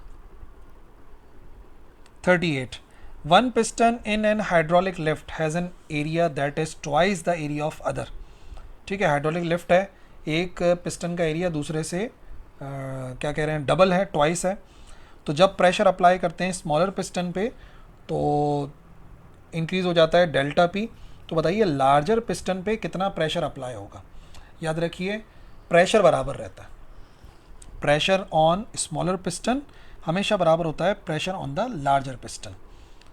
सिर्फ जो डिफरेंस आता है ना बच्चों, वो फोर्स का आता है, उससे मिक्सअप नहीं करना। फोर्स का डिफरेंस आता है, प्रेशर सेम रहता है। तो अगर प्रेशर स्मॉलर पिस्टन पे डेल्टा पी चेंज हुआ है तो लार्जर पिस्टन पे भी प्रेशर डेल्टा पी रहेगा, क्योंकि हमारा पास्कल्स प्रिंसिपल यही कहता है कि जो चेंज ऑफ प्रेशर होता है at any point of the liquid वो इक्वली ट्रांसफ़र हो जाता है हर डायरेक्शन में। 39 the pressure at the bottom of pond does not depend on, किस चीज़ पर डिपेंड नहीं करता, डज नॉट डिपेंड ऑन, किस चीज़ पर डिपेंड नहीं करता, वाटर के डेंसिटी पर डिपेंड करता है। प्रेशर डिपेंड करता है रॉ जी एच, रॉ पर डिपेंड करता है, मतलब कि डेंसिटी पर डिपेंड करता है। हाइट या डेप्थ पे भी डिपेंड करता है। द सरफेस एरिया पर डिपेंड नहीं करता, सही ना। हाइट पर डिपेंड करता है और रॉ पर डिपेंड करता है, सरफेस एरिया पर डिपेंड नहीं करता। तो नन ऑफ दीज तो वैसे ही गलत हो गया, ठीक है, ऑफ द पॉन्ड होगा ये। 40 salt water has greater density than fresh water, पहले ही बता दिया, सॉल्ट वाटर में मिनरल्स के ज़्यादा होने की वजह से उसकी डेंसिटी ज़्यादा होती है। एक बोट फ्लोट कर जाती है फ्रेश वाटर में और सॉल्ट वाटर में, तो ये बताओ बोयेंट फोर्स ज़्यादा, the buoyant force on the boat in salt water की जो बोयेंट फोर्स है वो फ्रेश वाटर के लिहाज से ज़्यादा होती है। क्यों ज़्यादा होती है? क्योंकि आप फार्मूला याद करें, फार्मूले के मुताबिक जो बोयेंट फोर्स है वो बराबर होती है रॉ जी वी के। तो इस फार्मूले के मुताबिक जिस चीज़ की डेंसिटी ज़्यादा उस पर बोयेंट या अप थ्रस्ट फोर्स ज़्यादा अप्लाई होगी। सो सॉल्ट वाटर की जो बोयेंट फोर्स है लार्जर देन फ्रेश वाटर होगी। 41 फॉर एन इनकम्प्रेसिबल फ्लूइड, एक फ्लूइड है जो कि इनकम्प्रेसिबल है, द फ्लो रेट क्या होगा? Equal for all surfaces, constant through out the pipe, this is the answer. अगर इनकम्प्रेसिबल फ्लूइड है तो जो फ्लो रेट होता है वो कांस्टेंट रहता है थ्रू आउट द पाइप, क्योंकि हमें पता है वो प्रोडक्ट होता है एरिया इंटू वेलोसिटी का, ठीक है। तो फ्लो रेट डिपेंड करता है एरिया पर और वेलोसिटी पर। अगर आप ये सोच रहे हो लार्जर पाइप पर ज़्यादा हो जाएगा तो देखो एरिया ज़्यादा तो ऑटोमेटिकली स्पीड कम हो जाती है, बट दिस रिमेन्स कांस्टेंट, जो कि इक्वेशन ऑफ कंटिन्यूटी है। बर्नौलीज प्रिंसिपल स्टेट करता है कि एक horizontal flow of a fluid अगर हो रहा है किसी ट्यूब से तो जो सम ऑफ प्रेशर होता है एनर्जी का, मोशन का पर यूनिट वॉल्यूम, वो हमेशा कांस्टेंट रहता है। बर्नौलीज प्रिंसिपल के मुताबिक जो प्रेशर और 1/2 रॉ वी स्क्वायर होता है, जो कि एनर्जी है पर यूनिट वॉल्यूम।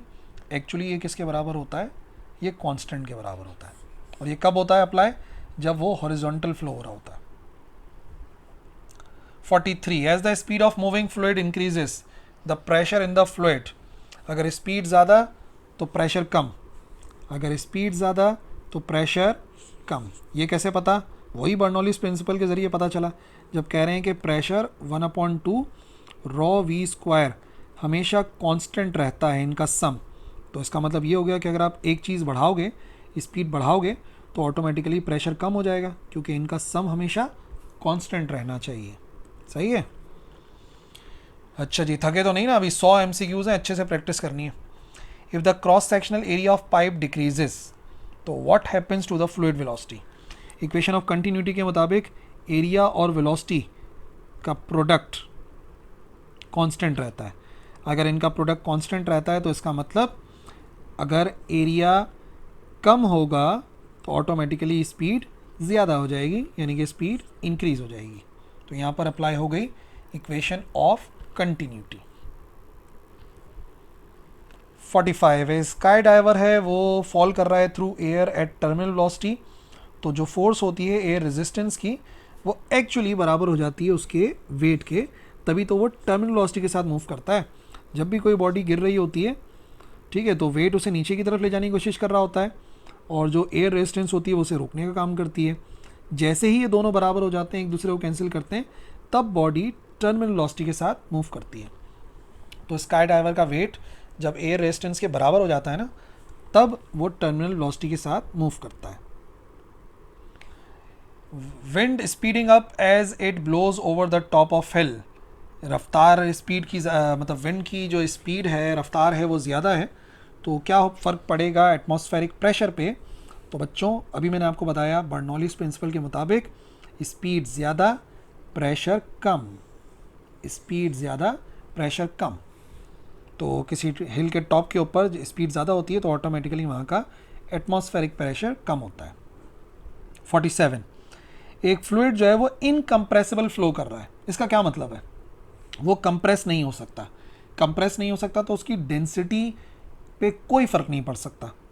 तो अगर आप देखेंगे इन सारे ऑप्शन में तो आपको नज़र आएगा the density can not change with time और लोकेशन। इनकम्प्रेसिबल में डेंसिटी सेम रहती है, वो चेंज नहीं हो सकती। 48 एक 2 माइक्रोकूलम का पॉइंट चार्ज है जो कि d डिस्टेंस पर है 6 माइक्रोकूलम के पॉइंट चार्ज से। एक 6 माइक्रोकूलम है, एक 2 माइक्रोकूलम है। What is the ratio of F1 to F21। ये एक चार्ज है 2 माइक्रोकूलम का, ये एक चार्ज है लेट से 6 माइक्रोकूलम का। ये जो फोर्स अप्लाई करेगा 1 की 2 पर, इसको बोलते हैं F12। जो ये फोर्स अप्लाई करेगा इसको बोलेंगे F21। बताओ किसकी फोर्स ज़्यादा होगी, इसकी या इसकी? दोनों की फोर्स बराबर होगी, क्योंकि जो फोर्स है वो डिपेंड करती है किसी एक चार्ज पे नहीं, बल्कि चार्ज के प्रोडक्ट पे। और अगर दोनों फोर्सेस इक्वल होंगी, F12 बराबर होगा F21 के, तो दोनों का रेशो 1 आएगा। करेक्ट आंसर होगा 1। याद रखना, फोर्स एक पे डिपेंड नहीं करती, दोनों पर डिपेंड करती है। The minimum charge on an object can not be less than, याद कर लो ये value, this is the charge on an electron. एक इलेक्ट्रॉन पे जो चार्ज होता है, इससे कम चार्ज किसी चीज़ पे नहीं हो सकता। This is the minimum charge on any object. Question number 50 दो चार्जेस हैं, उनको एक सर्टेन डिस्टेंस के ऊपर रखा, तो अगर magnitude of charge each charge is doubled तो फोर्स कितनी हो जाएगी?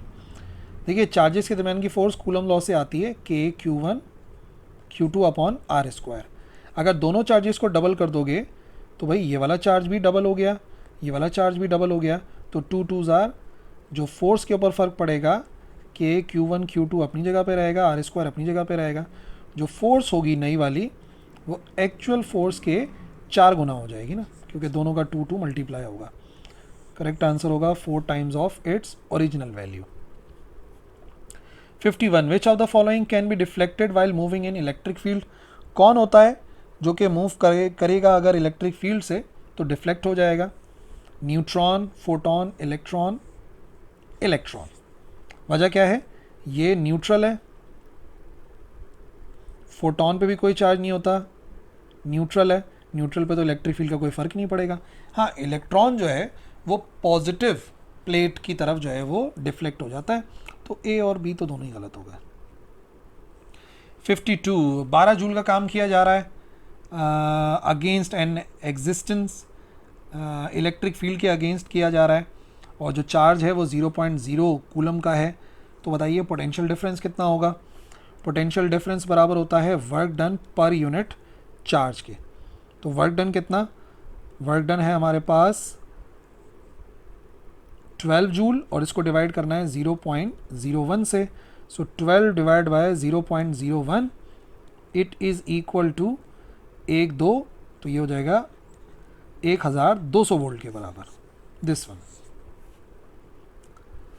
53, the negative gradient of the potential is, जो नेगेटिव ग्रेडियंट होता है पोटेंशियल का उसे क्या कहते हैं। पोटेंशियल का ग्रेडियंट का मतलब delta we divide by delta R, delta we divide by delta R, ठीक है ना। तो और इसका नेगेटिव लेते हैं तो एक्चुअली ये किस चीज़ की डेफिनेशन है, ये है इलेक्ट्रिक फील्ड इंटेंसिटी की डेफिनेशन। क्योंकि ऐसे भी याद कर सकते हो इस फॉर्मूले को, माइनस ई डेल्टा आर के बराबर होता है, या ज़्यादा बेहतर तो इस तरीके से याद करना है ना। सो करेक्ट आंसर हो जाएगा electric field intensity. The electric flux through a plane area, electric flux एक plane area will be half of its maximum value when the area is held at an angle dash with the electric field.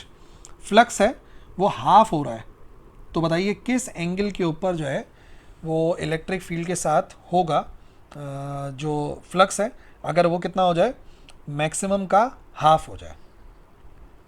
तो इसको ऐसे लिखते हैं कि जो flux है वो मैक्सिमम फ्लक्स के हाफ के बराबर हो जाए, तो मुझे एंगल कैलकुलेट करना है। अब फ्लक्स का क्या फार्मूला होता है, फ्लक्स का फार्मूला होता है ई एरिया और साथ में आता है कॉस थीटा, ये आ गया हमारे पास 1/2। और मैक्सिमम फ्लक्स का जो फार्मूला होता है वो होता है ई इंटू ए, क्योंकि मैक्सिमम फ्लक्स में cos 0 1 के बराबर हो जाता है, तो वो ख़त्म हो जाता है। मैक्सिमम फ्लक्स ई ए के बराबर होता है, ये हमने लेक्चर में भी कवर किया था। तो जो जो कैंसिल हो रहा है उसे कैंसिल करो, ई ए से ई ए कैंसिल हो जाएगा। सो cos थीटा बराबर आएगा 1/2 के, तो थीटा बराबर आ जाएगा cos इनवर्स 1/2 के। सही है। cos की किस वैल्यू पर आंसर 1/2 आता है, तो याद रखो बच्चों ये थीटा बराबर आ जाएगा 60 डिग्रीज के। 60 डिग्री पर अगर रखा जाएगा एक प्लेन एरिया को, तो ऐसी सूरत में क्या होगा, जो फ्लक्स होगा वो मैक्सिमम फ्लक्स के हाफ के बराबर हो जाएगा, ठीक है ना। Next 55, the capacitance of a capacitor is not influenced by, किसी भी कैपेसिटर की कैपेसिटेंस डिपेंड करती है इस फॉर्मूले पर, A epsilon not over D पर। तो अब सवाल ये है कि वो किस चीज़ पर डिपेंड नहीं करती, किस चीज़ से इन्फ्लुएंस नहीं होती। प्लेट के एरिया पर डिपेंड करती है, प्लेट के सेपरेशन पे डी डिपेंड करती है, nature of dielectric epsilon not पर डिपेंड करती है, नहीं डिपेंड करती तो प्लेट की थिकनेस पे डिपेंड नहीं करती। 56, what is the value of capacitance of a capacitor which has a voltage of 4 volt and has a charge 16 coulomb. तो यहाँ पर आपको जो है ना वो फॉर्मूला याद करना है कैपेसिटेंस का। कैपेसिटेंस का फॉर्मूला होता है, यहाँ पर बात हो रही है एक कैपेसिटर की, तो Q बराबर होता है CV के, इससे याद करो Q बराबर होता है CV के, तो C बराबर होता है Q/V के। फॉर्मूला, चार्ज कितना है, चार्ज है बराबर 16, वोल्टेज है बराबर 4 वोल्ट के, 4 1 jar 4, 4 4 jar 16, 4 farad. 57, energy stored in the capacitor is, कौन सा formula energy stored in capacitor के लिए है। तो एनर्जी स्टोर्ड इन कैपेसिटर के दो फॉर्मूले होते हैं, E बराबर होता है 1/2 QV के, और E बराबर होता है 1/2 CV के स्क्वायर के। तो 1/2 CV का स्क्वायर दिया हुआ है, बाकी ऑटोमेटिकली देख लो सब गलत लिखे हुए। 58, the time constant of series RC circuit, एक सीरीज़ RC सर्किट है, उसका टाइम कांस्टेंट फाइंड करना है, और गिवन है 100 माइक्रोफैराड का कैपेसिटर है, और वो सीरीज़ में लगा हुआ है एक 100 ओम की रजिस्टर के साथ। तो बेसिकली फाइंड क्या करना है हमें, फाइंड करना है हमें टाइम कांस्टेंट। टाइम कांस्टेंट आता है R को C से मल्टीप्लाई करते हैं, ठीक है जी। तो ये क्या वैल्यू बनेगी, आर हमारे पास गिवन है बराबर 100 ओम के और कैपेसिटेंस है 100 माइक्रोफेराड। माइक्रो का मतलब होता है 10 रेज टू दी पावर -6। तो 100 इंटू 100 एक्सपोनेंट -6 कर लो, ठीक है। 100 को मल्टीप्लाई करते हैं 100 एक्सपोनेंट -6 से, ये आंसर आएगा हमारे पास 0.01 सेकेंड के बराबर। इसका मतलब जो करेक्ट आंसर होगा हमारा वो होगा 0.01 सेकेंड्स। जस्ट मल्टीप्लाई किया हमने। 59, the charging of a capacitor through a resistor follows, वो एक एक्सपोनेंशियल लॉ को फॉलो करती है, जिसको याद रखने के लिए आपको पता है कि जो चार्जिंग है उसका फॉर्मूला क्या होता है, Q is equal to Q0 1 minus e t over R C होता है, सही है ना। तो वो एक एक्सपोनेंशियल लॉ को फॉलो करता है। ग्राफ भी आपने इसका पढ़ा है यकीनन, चार्जिंग और डिस्चार्जिंग वाला। The capacitance C is charge through a resistor R, तो टाइम कांस्टेंट का क्या फॉर्मूला होता है, टाइम कांस्टेंट बेसिकली बराबर होता है आर सी के, time constant is equal to R C. 61, capacitor block करता है डायरेक्ट करंट को। होता ये है कि जब भी आप किसी कैपेसिटर को डायरेक्ट करंट की सोर्स से जोड़ते हैं ना, ये कैपेसिटर है जो कि चार्ज नहीं है, ठीक है ना, एम्प्टी प्लेट्स हैं, और इसको मैं किसी डायरेक्ट करंट की सोर्स यानी बैटरी से जोड़ता हूँ, तो क्या होता है, यहाँ से इलेक्ट्रॉन्स निकलते हैं नेगेटिव प्लेट से, ठीक है, नेगेटिव प्लेट से इलेक्ट्रॉन निकलते हैं, यहाँ पे नेगेटिव चार्जेस आ जाते हैं, ठीक है, और यहाँ नेगेटिव चार्जेस यहाँ वाले नेगेटिव को रिपेल करके इधर भेजते हैं और यहाँ पे ऑटोमेटिकली पॉजिटिव चार्ज आते हैं। जैसे ही प्लेट्स फुल्ली चार्ज हो जाती हैं करंट ब्लॉक हो जाता है, और ये तो कुछ ही सेकंड्स के अंदर हो जाता है। तो और ऑल्टरनेट करंट अगर होता है ना, तो वो क्योंकि डायरेक्शन बदलता है तो ये चार्जिंग डिस्चार्जिंग चलती रहती है, बट डायरेक्ट करंट को कैपेसिटर जो है ब्लॉक कर देता है। किरचॉफ लॉज यूज़फुल होते हैं क्या डिटरमाइन करने में, करंट फ्लो कर रहा हो सर्किट के अंदर या करंट और voltage drop in a circuit. याद रखिए बच्चों, किरचॉफ के जो लॉज हैं, पहला जो किरचॉफ करंट लॉ है उसके ज़रिए हम, या उसको हम जंक्शन रूल भी कहते हैं, उसके ज़रिए हम करंट को कैलकुलेट कर लेते हैं, या मतलब ज़्यादातर करंट कैलकुलेट हो जाता है, और जो वोल्टेज ड्रॉप्स हैं वो हम कैलकुलेट कर लेते हैं किरचॉफ वोल्टेज लॉ के ज़रिए। तो दोनों बातें करेक्ट हैं। वैसे तो पावर भी कैलकुलेट कर लेते हैं, बट वो डायरेक्टली नहीं होती, इनडायरेक्टली है, तो बेस्ट ऑप्शन यही है इसमें ना। Question number 63, reciprocal of resistance. Resistance का उल्टा क्या कहलाता है, याद रखिए, रेजिस्टिविटी और रेजिस्टेंस एक ही बात होती है, रेजोनेंस बिल्कुल डिफरेंट थिंग है। Capacitance ability to store charge होता है, conductance is the reciprocal of resistance. Conductance का मतलब होता है चार्ज को फ्लो करने देना, इजाज़त देना, और रेजिस्टेंस का मतलब होता है उसको रोकना। 64, the graphical representation of Ohm's law. Ohm's law का जो ग्राफ होता है बेसिकली एक स्ट्रेट लाइन होती है। ओम्स लॉ में हम जैसे ही प्लॉट करते हैं वोल्टेज और करंट, ठीक है, इधर वोल्टेज बना लो, इधर करंट बना लो, करंट इधर वोल्टेज इधर, वैसे हम वोल्टेज को चेंज करते हैं और नतीजे में क्या होता है, नतीजे में करंट चेंज हो जाता है। और अगर हम यहाँ पे इनके दरमियान का ग्राफ बनाते हैं तो वो ग्राफ एक्चुअली एक स्ट्रेट लाइन होती है। जैसे जैसे आप वोल्टेज को चेंज करते रहते हैं करंट भी ऑटोमेटिकली चेंज होता चला जाता है।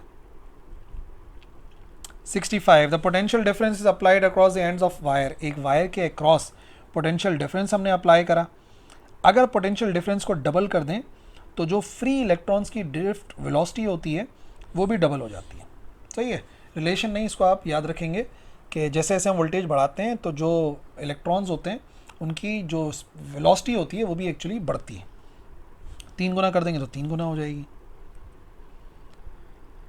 Internal resistance is the resistance offered by conductor. नहीं, अगर कंडक्टर कर रहा होता तो उसे इंटरनल क्यों कहते हैं।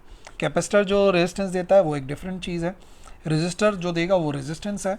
सोर्स ऑफ ईएमएफ जो होती है ना, जो बैटरी होती है या सोलर पैनल अगर है या जो भी सोर्स ऑफ ईएमएफ है ना, उसकी जो रेजिस्टेंस होती है उसका नाम होता है internal resistance.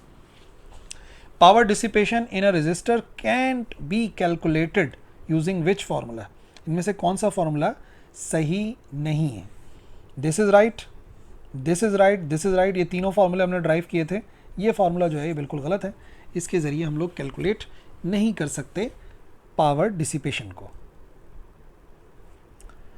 A wire of uniform area of cross section A, length L है, रेजिस्टेंस R है, उसको 2 पार्ट्स में कट कर दिया, तो बताइए रेजिस्टिविटी पे क्या फ़र्क पड़ेगा। कोई फ़र्क नहीं पड़ता रेजिस्टिविटी पे, क्योंकि रेजिस्टिविटी डिपेंड करती है ओनली ऑन द मटेरियल। तो क्या हमने जब कट करा था तार को तो उसका मटेरियल बदल गया था? जी नहीं, मटेरियल तो नहीं बदला था। इसका मतलब जो रेजिस्टिविटी है वो कांस्टेंट रहेगी। सही है ना। 69 the simple harmonic oscillator has an amplitude A and time period T. तो मैक्सिमम स्पीड कितनी होगी ये हमें मालूम करनी है। तो वैसे जो फॉर्मूला होता है वो फॉर्मूला होता है A is equal to omega, यहाँ पे हम लिखते हैं एम्पलीट्यूड या एक्स नॉट का स्क्वायर माइनस एक्स स्क्वायर। अच्छा, क्योंकि मैक्सिमम स्पीड कह रहे हैं तो मैक्सिमम स्पीड होती है इक्विलिब्रियम पॉइंट पर। तो जब बात होगी इक्विलिब्रियम पॉइंट के ऊपर तो बच्चों इक्विलिब्रियम पॉइंट के ऊपर डिस्प्लेसमेंट तो आपको पता है ज़ीरो हो जाती है। ये चीज़ ज़ीरो हो जाएगी तो इसका मतलब वेलोसिटी का फॉर्मूला बनेगा omega into under root x naught का स्क्वायर। ये तो ज़ीरो हो गया ना, स्क्वायर से रूट कैंसिल, यानी ओमेगा बराबर होगा वी बराबर होगा वी मैक्स, मैक्सिमम स्पीड है ना, वी मैक्स बराबर होगा ओमेगा इंटू एक्स नॉट। अब यहाँ पर आप कंडीशन देखिए, ओमेगा का फॉर्मूला आपको पता होना चाहिए। ओमेगा होता है 2 पाई ओवर टी यानी कि टाइम पीरियड के बराबर। सही है, ओमेगा या टाइम पीरियड का फॉर्मूला। और एक्स नॉट को ये कह रहे हैं, एक्स नॉट को कह रहे हैं एम्पलीट्यूड को ए से जाहिर करो, तो उसको ए से जाहिर कर देते हैं। अच्छा, टाइम पीरियड को कह रहे हैं स्मॉल टी से जाहिर करो, तो चलो स्मॉल टी से जाहिर कर देते हैं। अब देख लो वी मैक्स का formula 2 pi over T A होगा, 2 पाई ए ओवर टी होगा। D is the correct answer. 70 है spring attached by a load of weight W. एक स्प्रिंग है, उससे हमने एक वज़न को लटकाया हुआ है डब्ल्यू, जो कि टी टाइम पीरियड के साथ वाइब्रेट कर रहा है। अगर स्प्रिंग को 4 हिस्सों में डिवाइड कर दें और लोड सेम रहे तो बताइए नया टाइम पीरियड कितना होगा।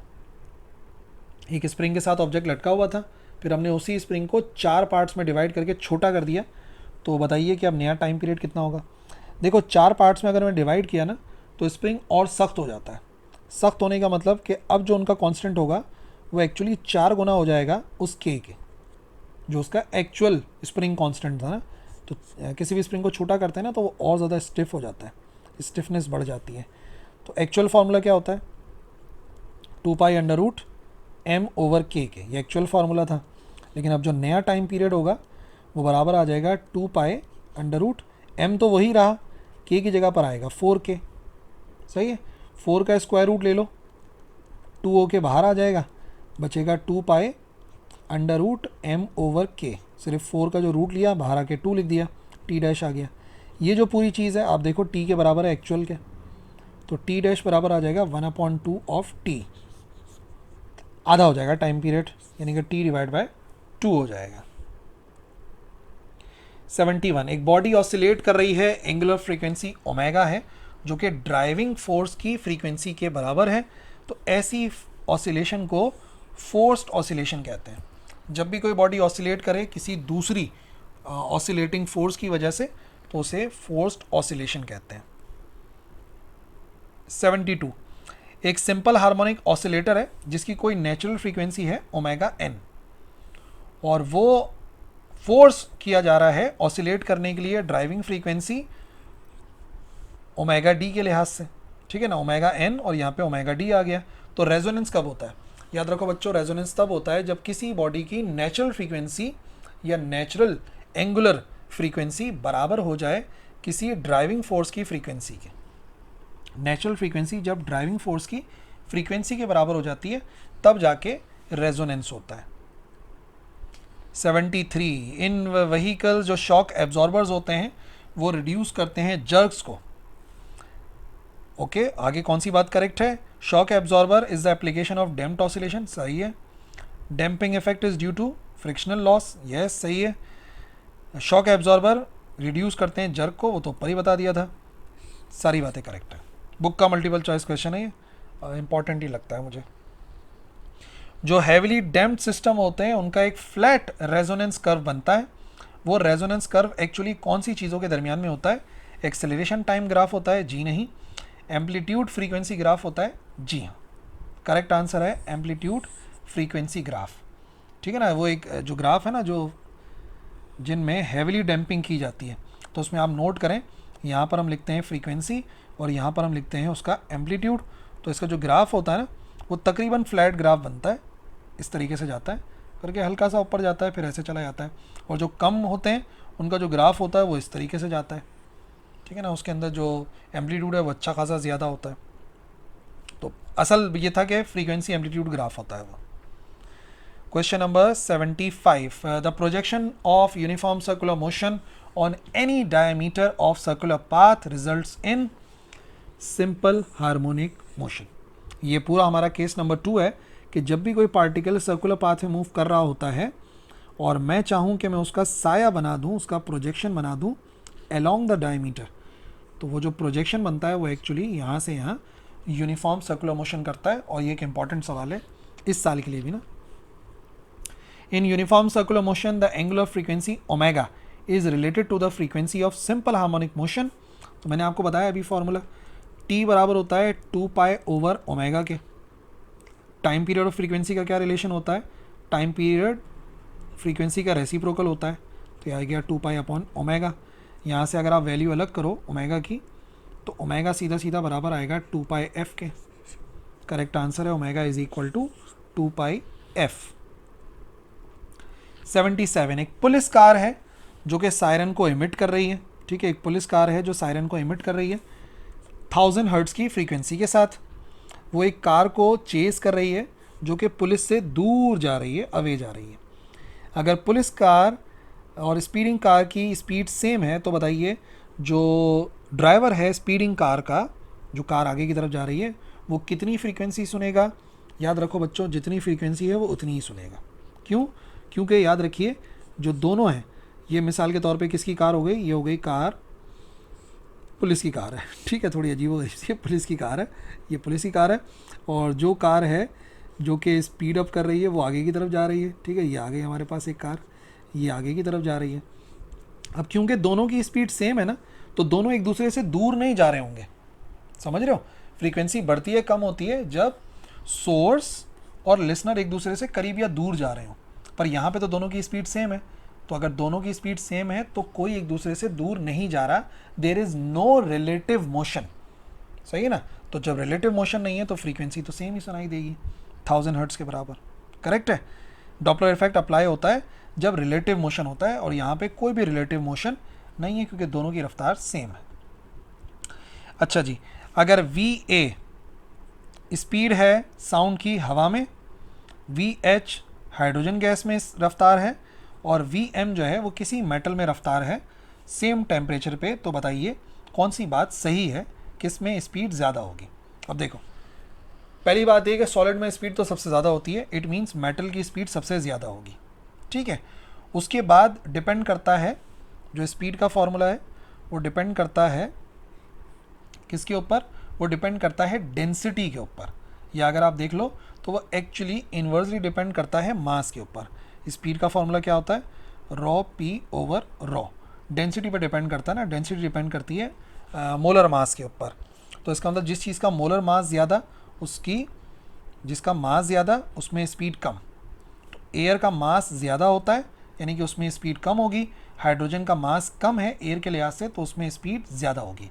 तो करेक्ट अरेंजमेंट क्या है, मेटल में सबसे ज़्यादा, उसके बाद हाइड्रोजन में, उसके बाद कहीं जाकर एयर में आएगा। और वैसे आप सिर्फ पहली बात से ही इसका आंसर निकाल सकते थे क्योंकि मेटल में स्पीड ऑफ साउंड सबसे ज़्यादा होती है, बाकी ऑप्शन में तो मेटल पहले पे आ ही नहीं रहा, सही ना। तो ये भी टेक्निक्स होती हैं सॉल्व करने की। The speed of sound in air, air में जो स्पीड ऑफ साउंड है वो 332 मीटर पर सेकेंड है 0 डिग्री पर। If the air pressure becomes double at the same temperature, हम प्रेशर को डबल कर देंगे तो बताइए स्पीड ऑफ साउंड कितनी हो जाएगी, 332 मीटर पर सेकेंड ही रहेगी। याद रखिए स्पीड ऑफ साउंड प्रेशर पे डिपेंड नहीं करती, ये फैक्टर्स में भी हमने समझा था। क्यों? क्योंकि जैसे ही, वैसे तो फॉर्मूला है V is equal to gamma P over rho, formula तो ये बताता है कि प्रेशर बढ़ेगा तो डेंसिटी बढ़ेगी, सॉरी प्रेशर बढ़ेगा तो स्पीड बढ़ेगी। बट होता क्या है बच्चों, जैसे ही हम किसी गैस के ऊपर प्रेशर को बढ़ाते हैं ना, तो प्रेशर बढ़ाने की वजह से गैस के मॉलिक्यूल्स करीब आ जाते हैं, सही है, तो करीब आ जाते हैं तो डेंसिटी बढ़ जाती है। तो प्रेशर और डेंसिटी एक दूसरे के इफेक्ट को कैंसिल आउट कर देते हैं, नतीजे में स्पीड पे कोई फर्क नहीं पड़ता, सही है ना। 80, the Doppler effect occurs Doppler effect कौन सी टाइप की वेव्स में होता है? सिर्फ साउंड में होता है, लाइट में होता है, साउंड और इलेक्ट्रोमैग्नेटिक वेव्स या वाटर वेव्स? याद रखिए, सिर्फ साउंड सिर्फ लाइट में नहीं होता, बल्कि सारी इलेक्ट्रोमैग्नेटिक वेव्स में होता है और साउंड में भी होता है, मतलब लाइट में भी होता है और साउंड में भी होता है। The speed of sound in a gas is proportional to, speed of sound in any gas बराबर होता है गैमा पी ओवर रॉ के square root of isothermal elasticity. अच्छा, ये जो लिखा हुआ है ना, ये जो लिखा हुआ है ना, इसको कहते हैं एडियाबैटिक इलास्टिसिटी। ये इलास्टिसिटी तो है, लेकिन ये कौन सी वाली इलास्टिसिटी है? ये एडियाबैटिक है, एडियाबैटिक इलास्टिसिटी। तो करेक्ट आंसर क्या होना चाहिए? Square root of isothermal elasticity? No, square root of adiabatic elasticity. 82. The speed of wave in a medium is 760 metre per second.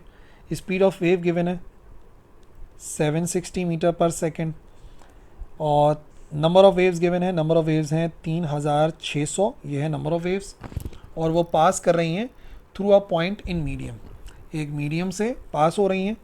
कितना टाइम लग रहा है? 2 मिनट लग रहे हैं। 2 मिनट का मतलब होता है 120 सेकेंड्स। तो वेवलेंथ कितनी होगी? सही है, तो फॉर्मूला याद है? इन सारी चीज़ों का जो रिलेशन है वो एक ही फॉर्मूला है, v बराबर होता है एफ लैम्डा के। तो आपको f पता होना चाहिए, v पता होना चाहिए, ऑटोमेटिक काम हो जाएगा। एक काम करो, f निकाल लो।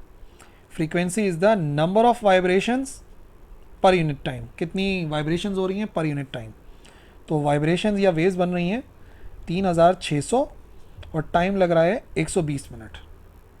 3600 डिवाइड बाय 120 सेकेंड्स, तो आंसर आ गया हमारे पास, फ्रीक्वेंसी आ गई 30 हर्ट्स।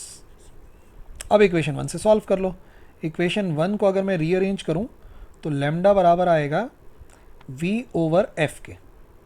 स्पीड है 760 और फ्रीक्वेंसी है 30, तो 760 को डिवाइड कराइए 30 से, ये आंसर आएगा हमारे पास 25.33।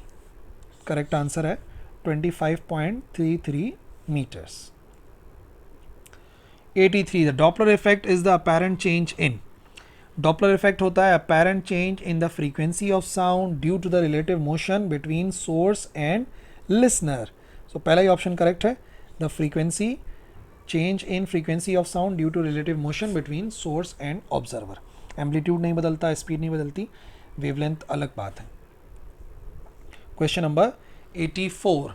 एक साउंड की सोर्स है जो कि मूव कर रही है स्टेशनरी ऑब्जर्वर की तरफ, तो the frequency heard by observer will be. Source of sound करीब जा रही है स्टेशनरी लिसनर के, तो याद रखिए चाहे लिसनर करीब जाए या सोर्स ऑफ साउंड करीब जाए, फ्रीक्वेंसी हमेशा बढ़ जाती है जब भी एक दूसरे की तरफ मूव करते हैं। तो जहाँ टूवर्ड्स देखो समझ जाओ फ्रीक्वेंसी बढ़ेगी।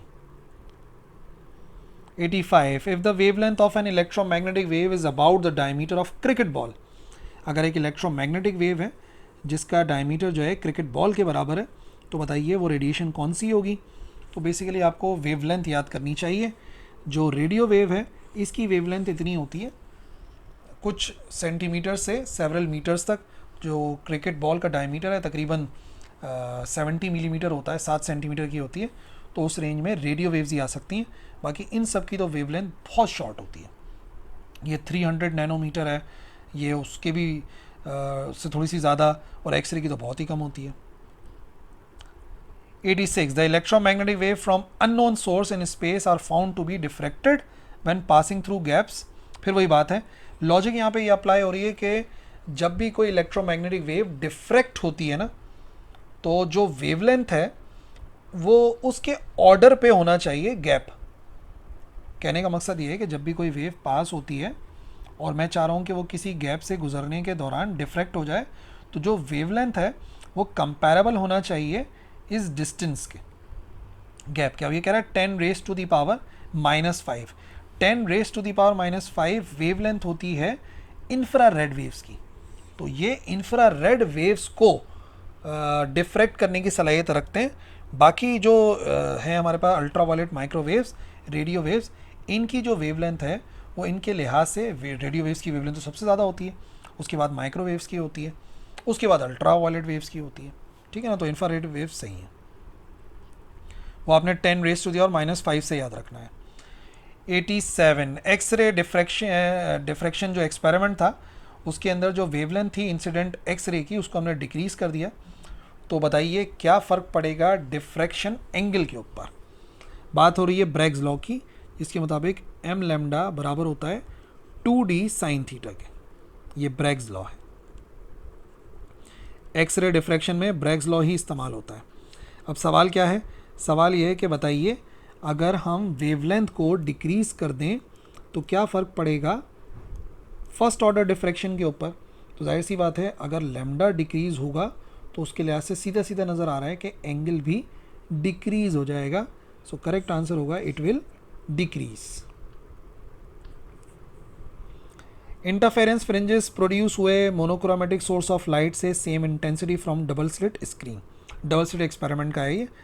तो अगर इंटेंसिटी ऑफ लाइट जो कि एक से आ रही थी स्लिट से उसको हम रिड्यूस कर दें, यानी कि दोनों रोशनियों की इंटेंसिटी के अंदर फ़र्क आ जाए, तो फिर क्या होगा? सारे डार्क और ब्राइट फ्रिंजेस ब्राइट हो जाएंगे, सारे डार्क और ब्राइट फ्रिंजेस डार्क हो जाएंगे, ब्राइट फ्रिंजेस ब्राइट हो जाएंगे, डार्क फ्रिंजेस डार्क हो जाएंगे। नहीं, ऐसी सूरत में जो ब्राइट फ्रिंजेस होते हैं वो डार्क हो जाते हैं और जो डार्क फ्रिंजेस होते हैं वो ब्राइट हो जाते हैं। यानी कि समझ लो इंटरफेरेंस अच्छे तरीके से नहीं होगा। सादे अल्फाज में मैं ये कह रहा हूँ, ठीक है ना। अगर कभी भी दो स्लिट से रेडिएशन आ रही है और आपने एक को थोड़ा सा मतलब क्या कर दिया, एक की इंटेंसिटी को चेंज कर दिया, तो नतीजे में जो इंटरफेरेंस है वो सही नहीं होगा। तो डार्क वाले ब्राइट हो जाएंगे, ब्राइट वाले डार्क हो जाएंगे ऑटोमेटिकली, ठीक है ना। ये भी हमारे बुक का मल्टीपल चॉइस क्वेश्चन है। 89 यंग्स डबल स्लिट एक्सपेरिमेंट के अंदर जो डिस्टेंस है स्लिट्स और स्क्रीन का उसको हमने डबल कर दिया, जबकि सेपरेशन को हमने हाफ कर दिया। तो बताइए फ्रिंजेस की स्पीड पे विड्थ पे क्या फ़र्क पड़ेगा। तो फ्रिंज स्पेसिंग जो है जिसको डेल्टा वाई से जाहिर करते हैं बराबर होती है लैम्डा एल ओवर डी। अब ये क्या कह रहे हैं?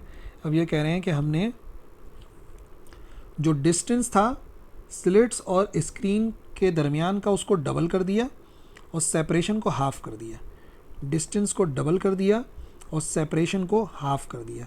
ये 2 ऊपर जाके मल्टीप्लाई होगा, 2 2 ज़ार हो जाएगा 4। तो इसका मतलब जो स्लिट सेपरेशन है वो 4 गुना बढ़ जाएगी। सही ना। सेपरेशन जितनी कम करते हैं, ये जो है ना, जो सेपरेशन स्लिट्स की हम कम करते हैं तो याद रखिए बढ़ जाती है। जो हमारे पास स्लिट स्पेसिंग होती है ना, जो हमारे पास फ्रिंज स्पेसिंग होती है वो बढ़ जाती है, और ये जो स्क्रीन का फासला है इसको भी डबल करेंगे तो बढ़ जाएगी, तो ऑटोमेटिकली 4 गुना बढ़ जाएगी। 90 रे पास हो रही है हवा से पानी में, सरफेस से टकराती है और 45 डिग्री उसका एंगल ऑफ इंसिडेंस है। तो कौन सी क्वांटिटी है जो चेंज हो जाती है as the light enters the water. ठीक है, कौन सी क्वांटिटीज़ चेंज होती हैं? वेवलेंथ, जी हाँ बदल जाती है। फ्रीक्वेंसी नहीं बदलती, स्पीड बदल जाती है, डायरेक्शन बदल जाती है, फ्रीक्वेंसी सेम रहती है। सो 1 3 और 4, 1 3 और 4 ये लिखा हुआ, 1 3 और 4। 91 एक हिल सेपरेट कर रही है टेलीविज़न ट्रांसमीटर को एक घर से, बट जो ट्रांसमीटर है वो नज़र नहीं आ रहा उस घर से, लेकिन फिर भी घर के अंदर गुड रिसेप्शन है, सिग्नल सही आ रहे हैं। तो कौन सा फिनोमेना होता है? बेसिकली डिफ्रैक्शन होता है। उस हिल से टकरा के जो वेव्स होती हैं वो डिफ्रैक्ट हो जाती हैं, फैलती हैं, नतीजे में टीवी तक पहुंच जाती हैं, तो सही ट्रांसमिशन होती है। 92 मोनोक्रोमेटिक लाइट इंसिडेंट हो रही है डिफ्रैक्शन ग्रेटिंग के ऊपर। ठीक है, मोनोक्रोमेटिक लाइट आ रही है, डिफ्रैक्शन ग्रेटिंग के ऊपर पड़ रही है और जो पैटर्न है उसको ऑब्जर्व किया जा रहा है। क्या इफ़ेक्ट ऑब्जर्व होगा अगर ग्रेटिंग को हम ज़्यादा लाइंस पर मिलीमीटर कर दें? सही ना, अगर ज़्यादा लाइंस पर मिलीमीटर कर दें तो क्या फ़र्क पड़ेगा? दो चीज़ों की बात हो रही है, मैक्सिमा पे क्या फ़र्क पड़ेगा और एंगल पे क्या फ़र्क पड़ेगा।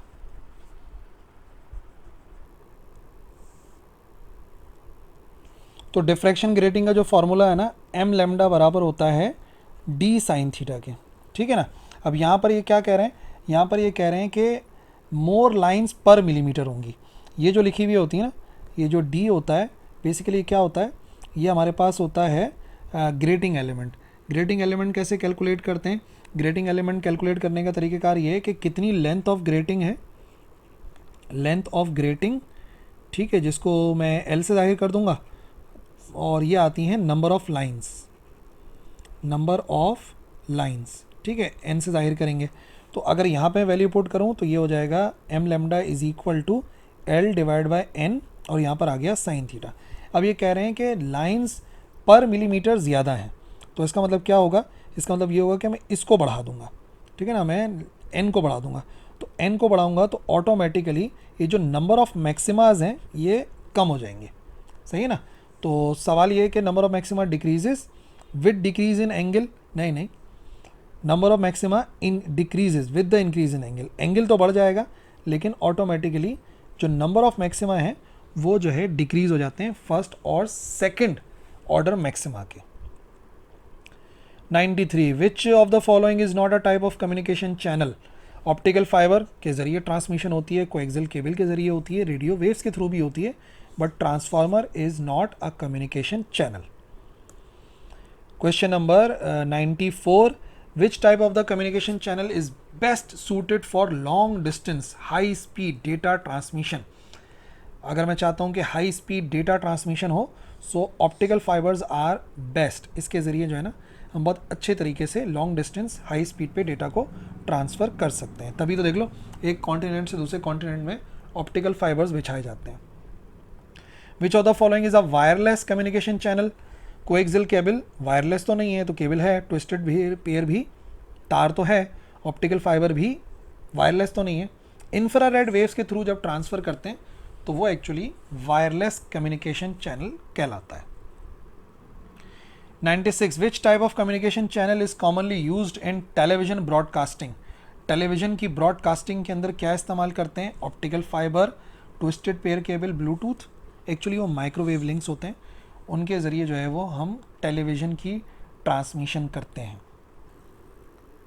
97 why is modulation necessary in communication system. हम क्यों मॉड्यूलेशन करते हैं, चाहे AM हो चाहे FM हो, to reduce noise in the signal, to allow transmission of signals over long distances, this is the correct answer.